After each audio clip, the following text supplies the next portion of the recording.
Thank you very much. We gather here today as members of a historic alliance, an alliance that saved and changed the world.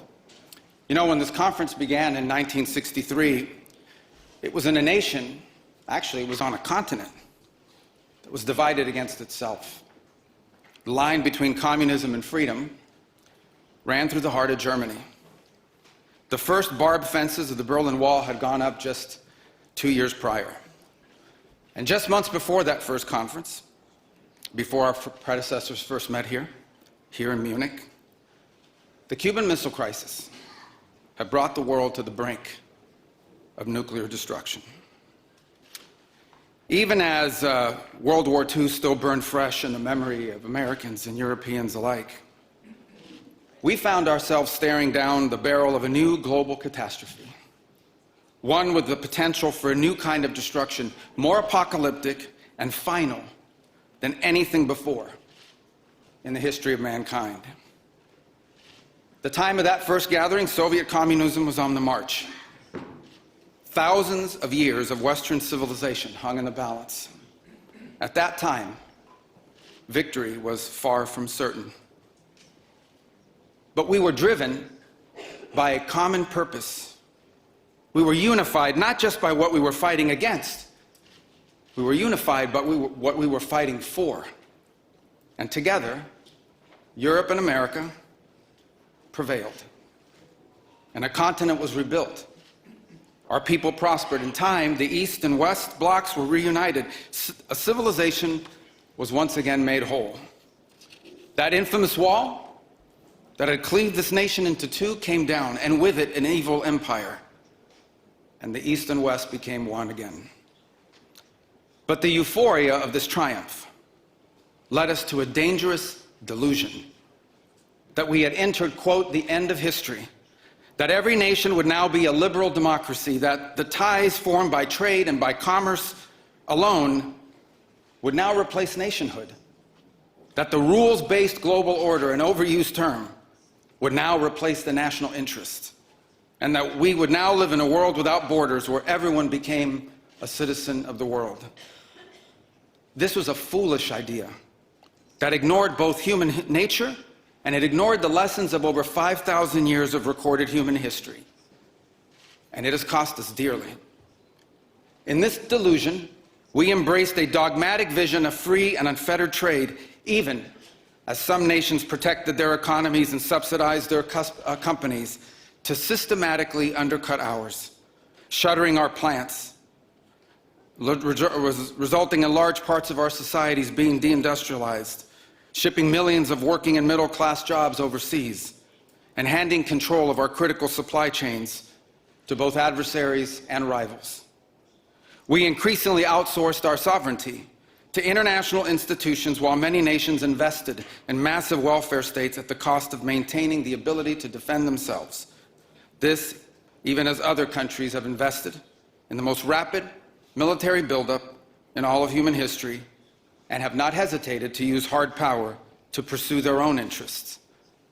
To appease a climate cult, we have imposed energy policies on ourselves that are impoverishing our people, even as our competitors exploit oil and coal and natural gas and anything else, not just to power their economies, but to use as leverage against our own.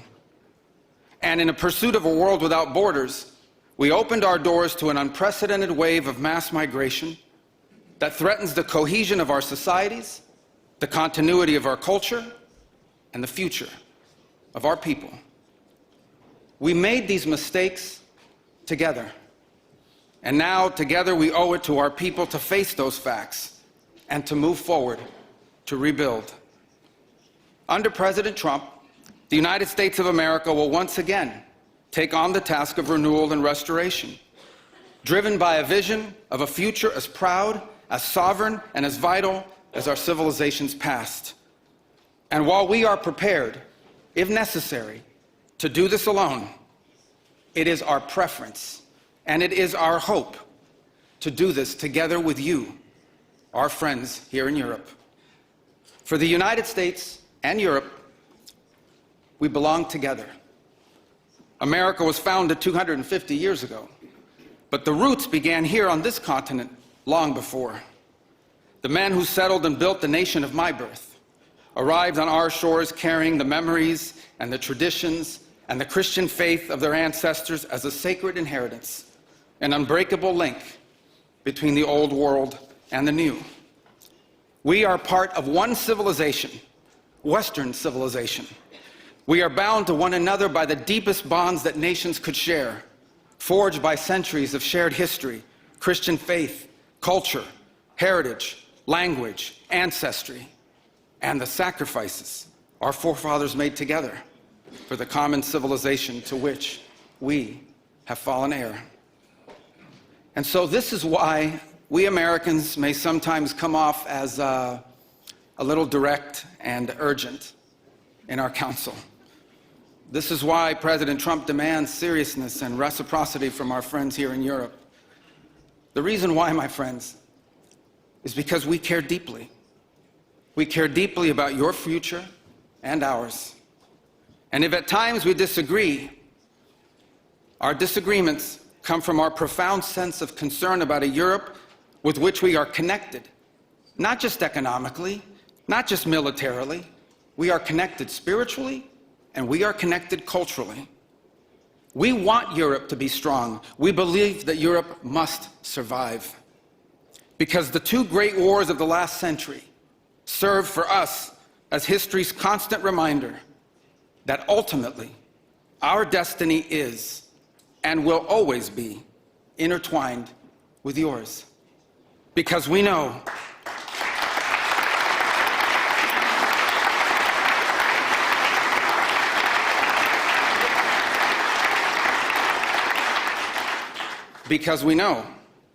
that the fate of Europe will never be irrelevant to our own. National security, which this conference is largely about, is not merely a series of technical questions. How much we spend on defense or where, how we deploy it, these are important questions. They are.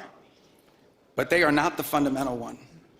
The fundamental question we must answer at the outset is, what exactly are we defending? Because armies do not fight for abstractions. Armies fight for a people. Armies fight for a nation. Armies fight for a way of life. And that is what we are defending.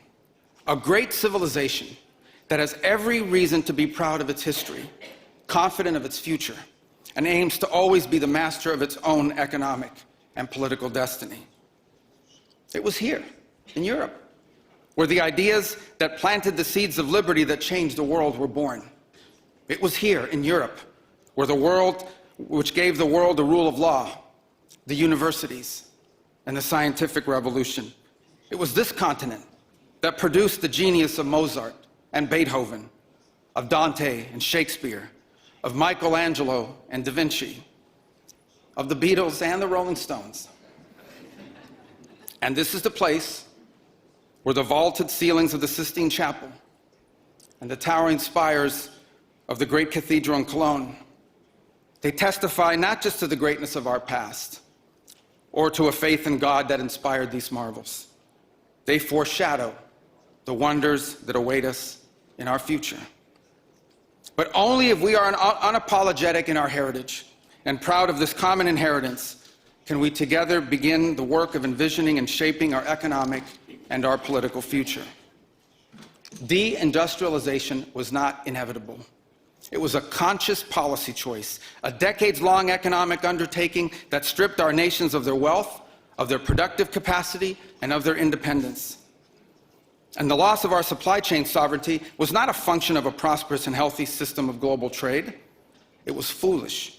It was a foolish but voluntary transformation of our economy that left us dependent on others for our needs and dangerously vulnerable to crisis.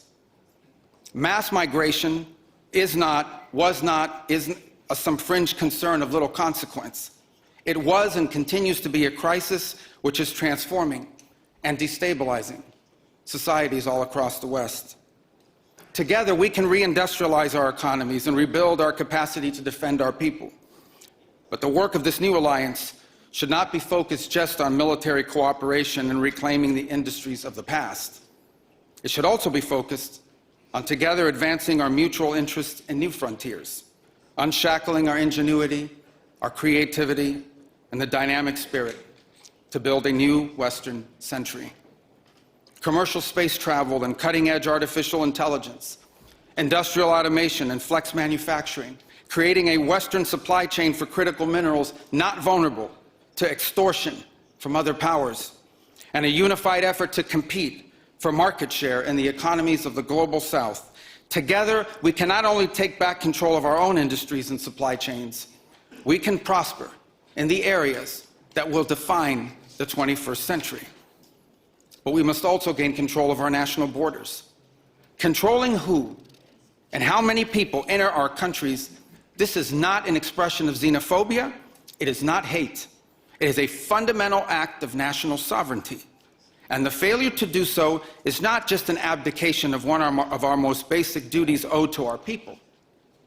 It is an urgent threat to the fabric of our societies and the survival of our civilization itself. And finally, we can no longer place the so-called global order above the vital interests of our people and our nations. We do not need to abandon the system of international cooperation we authored, and we don't need to dismantle the global institutions of the old order that together we built. But these must be reformed. These must be rebuilt. For example, the United Nations still has tremendous potential to be a tool for good in the world. But we cannot ignore that today, on the most pressing matters before us, it has no answers and has played virtually no role. It could not solve the war in Gaza. Instead, it was American leadership that freed captives from barbarians and brought about a fragile truce. It has not solved the war in Ukraine. It took American leadership in partnership with many of the countries here today just to bring the two sides to the table in search of a still elusive peace. It was powerless to constrain the nuclear program of radical Shia clerics in Tehran. That required 14 bombs dropped with precision from American B-2 bombers. And it was unable to address the threat to our security from a narco-terrorist dictator in Venezuela. Instead, it took American special forces to bring this fugitive to justice. In a perfect world, all of these problems and more would be solved by diplomats and strongly worded resolutions. But we do not live in a perfect world, and we cannot continue to allow those who blatantly and openly threaten our citizens and endanger our global stability to shield themselves behind abstractions of international law which they themselves routinely violate. This is the path that President Trump and the United States has embarked upon. It is the path we ask you here in Europe to join us on. It is a path we have walked together before and hope to walk together again. For 5 centuries, before the end of the Second World War, the West had been expanding.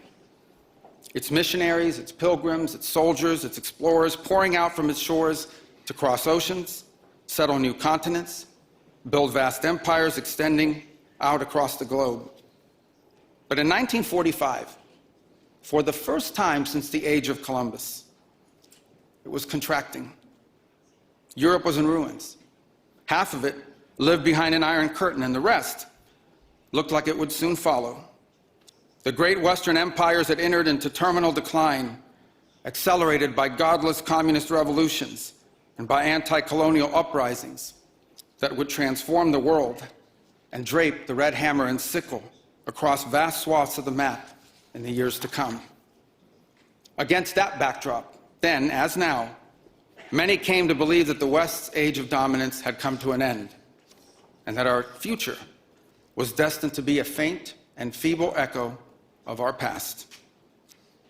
But together, our predecessors recognized that decline was a choice, and it was a choice they refused to make. This is what we did together once before, and this is what President Trump and the United States want to do again now, together with you. And this is why we do not want our allies to be weak, because that makes us weaker. We want allies who can defend themselves so that no adversary will ever be tempted to test our collective strength. This is why we do not want our allies to be shackled by guilt and shame. We want allies who are proud of their culture and of their heritage, who understand that we are heirs to the same great and noble civilization, and who together with us are willing and able to defend it. And this is why we do not want allies to rationalize the broken status quo rather than reckon with what is necessary to fix it.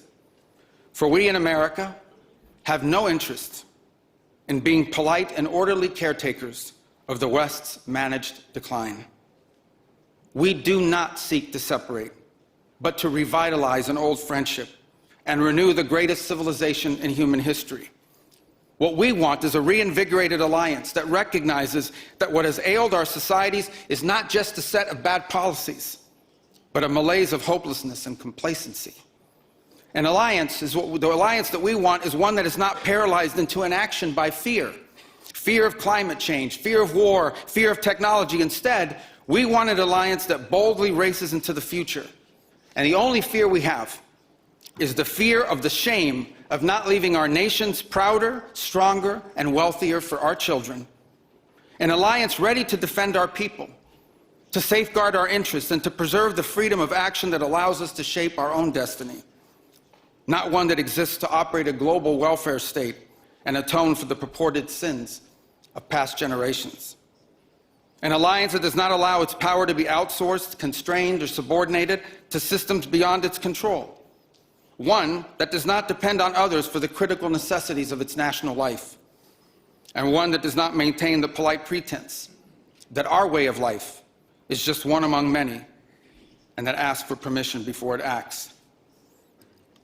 And above all, an alliance based on the recognition that we, the West, have inherited together. What we have inherited together is something that is unique and distinctive and irreplaceable, because this, after all, is the very foundation of the transatlantic bond.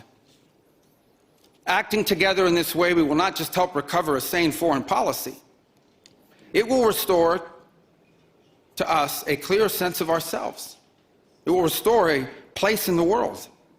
And in so doing, it will rebuke and deter the forces of civilizational erasure that today menace both America and Europe alike. So in a time of headlines heralding the end of the transatlantic era, let it be known and clear to all that this is neither our goal nor our wish. Because for us Americans, our home may be in the Western Hemisphere, but we will always be a child of Europe.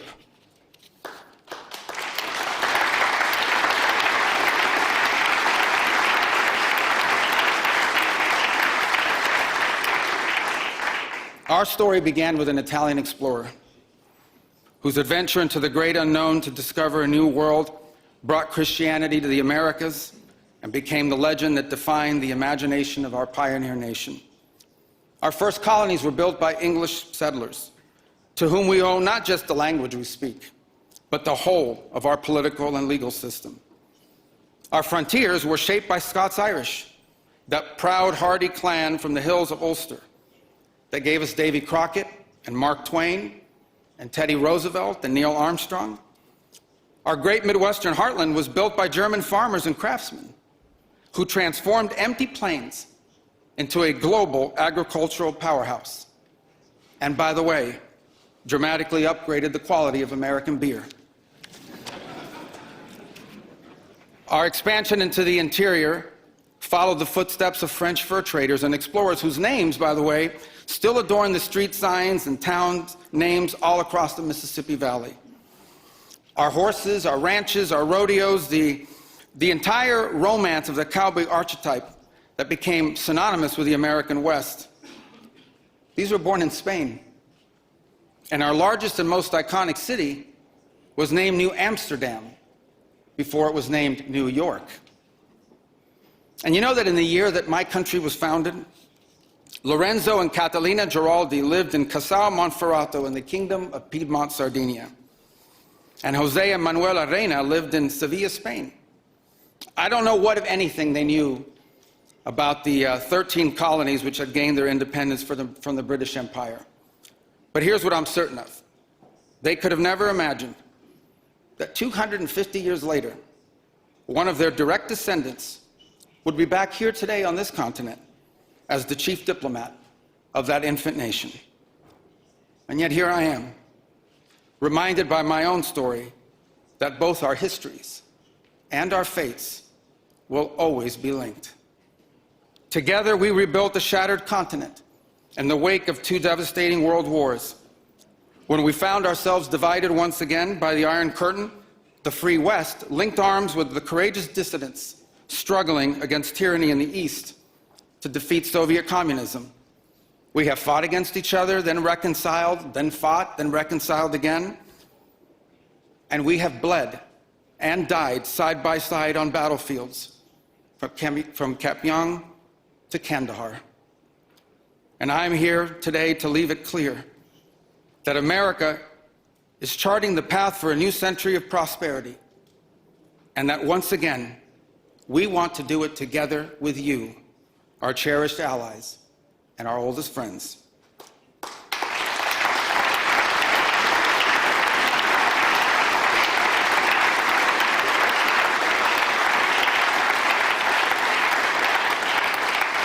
We want to do it together with you, with a Europe that is proud of its heritage and of its history, with a Europe that has the spirit of creation and liberty that sent ships out into uncharted seas and birthed our civilization, with a Europe that has the means to defend itself and the will to survive. We should be proud of what we achieved together in the last century, but now we must confront and embrace the opportunities of a new one. Because yesterday is over. The future is inevitable. And our destiny together awaits. Thank you.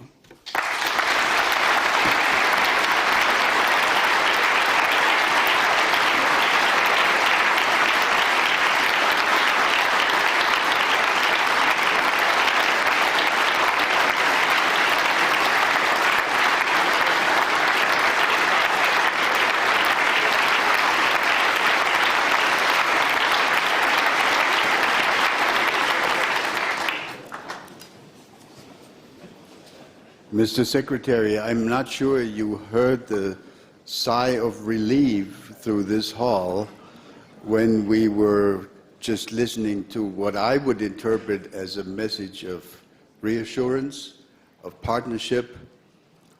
You spoke of intertwined relations between the United States and Europe. Reminds me of statements made decades ago by your predecessors when the discussion was, is actually America a European power? Is America a power in Europe? Thank you for offering this message of reassurance about our partnership. This is actually not the first time that Marco Rubio is here at the Munich Security Conference.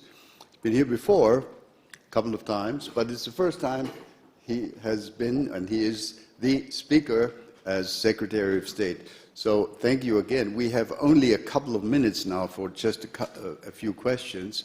And if I may, we collected questions from the audience. One of the sort of key issues here yesterday, today, is of course, continues to be the question of how to deal with the war in Ukraine. Many of us in the discussions of the last 24 hours, have voiced their impression that the Russians, let me put it colloquially, the Russians are playing for time. They're not really interested in a meaningful settlement. There is no indication that they're willing to compromise on any of their maximalist objectives. Offer to us, if you could, your assessment of where we are and where you think we can go. Well, I think where we are at this point is that the issues at play that have to be, here's the good news. The good news is that the issues that need to be confronted to end this war have been narrowed. That's the good news. The bad news is they've been narrowed to the hardest questions to answer, and work remains to be done in that front. I hear your point about, well, the answer is we don't know. We don't know if the Russians are serious about ending the war. They say they are, and under what terms they were willing to do it, and whether we can find terms that are acceptable to Ukraine upon that Russia will always agree to. But we're going to continue to test it. In the meantime, everything else continues to happen. The United States has imposed additional sanctions on Russia's oil. In our conversations with India, we've gotten their commitment to stop buying additional Russian oil. Europe has taken its set of steps moving forward. The Pearl program continues, in which American weaponry is being sold for the Ukrainian war effort. So all these things continue. Nothing has stopped in the interim. So there's no buying of time here in that regard. What we can't answer, but we're going to continue to test, is whether there is an outcome that Ukraine can live with and that Russia will accept. And I would say it's been elusive up to this point. We've made progress in the sense that for the first time, I think, in years, at least at the technical level, there were military officials from both sides that met together last week, and there'll be meetings again on Tuesday, although it may not be the same group of people.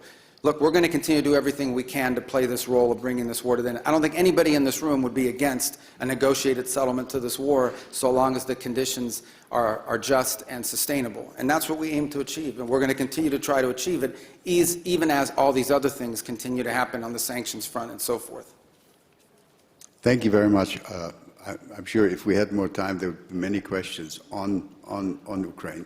But let me conclude by asking a question about something entirely different. The next speaker here in just a couple of minutes will be the Foreign Minister of China. When you served in the Senate, sir, people considered you a kind of a China hawk. So did they. So did they. Yeah. We know that there will be, in about 2 months' time, a summit meeting between President Trump and President Xi Jinping. Give us your expectation. Are you optimistic? Can there be a quote-unquote deal with China? What do you expect? Well, I would say this. The two largest economies in the world, two of the big powers on the planet, we have an obligation to communicate with them and talk, and so do many of you on a bilateral basis as well. I mean, it would be geopolitical malpractice to not be in conversations with China. I would say this, because we're two large countries with huge global interests, our national interests will often not align. Their national interests and ours will not align, and we owe it to the world to try to manage those as best we can, obviously avoiding conflict, both economic and worse. And so it's important for us to have communications with them in that regard. On areas in which our interests are aligned, I think we can work together to make positive impact on the world, and we seek opportunities to do that with them. But we have to have a relationship with China, and many of the countries represented here today are going to have a relationship with China, always understanding that nothing that we agree to could come at the expense of our national interest. And frankly, we expect China to act in their national interest, as we expect every nation state to act in their national interest. And the goal of diplomacy is to try to navigate those times in which our national interests come into conflict with one another, always hoping to do it peacefully. I think we also have a special obligation, because whatever happens between the U.S. and China on trade has a global implication. So there are long-term challenges that we face that we're going to have to confront, that are going to be irritants in our relationship with China. That's not just true for the United States, that's true for the broader West.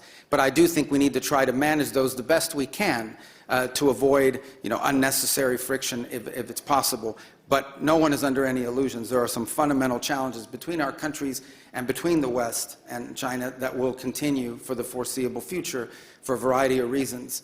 And it's some of the things we hope to work together with you on. Thank you very much, Mr. Secretary. We've run out of time. I'm sorry that I can't take questions from all those who wanted to ask questions.